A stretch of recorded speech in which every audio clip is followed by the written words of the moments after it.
ওই যে লন্ডনে বসে জনাব তারেক রহমান সাহেবকে আমি ধন্যবাদ দিতে চাই। উনি সংবাদ শোনা মাত্রই ওনার দলের অনেক চাঁদাবাজকে উনি বহিষ্কার করেছে। I do appreciate. প্রতিটি দলের এরকম ইনিশিয়েটিভ নেওয়ার দরকার আছে না নাই? যে কোনো দলে এই প্র্যাকটিসটা থাকার দরকার আছে না নাই? চাঁদাবাজদের সাথে আপনারা নিজেদেরকে মুক্ত ঘোষণা করবেন যে এরা আমার দলের কর্মী হতে পারে না।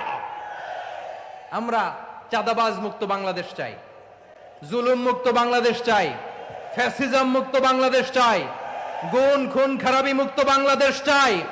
আমরা নতুন ভোরের বাংলাদেশ চাই। ওই বাংলাদেশ পাওয়ার জন্য মুনকার প্রতিরোধে, অন্যায় প্রতিরোধে যদি বাঘের বাচ্চার মতো, আবু সাইদের মতো দুই হাত উঁচু করে বুককে টান টান করে প্রসারিত করে দাঁড়াতে হয়, রাজি আছো মুসলমান? কারা কারা রাজি? আল্লাহকে হাত দেখিয়ে প্রতিজ্ঞা করো।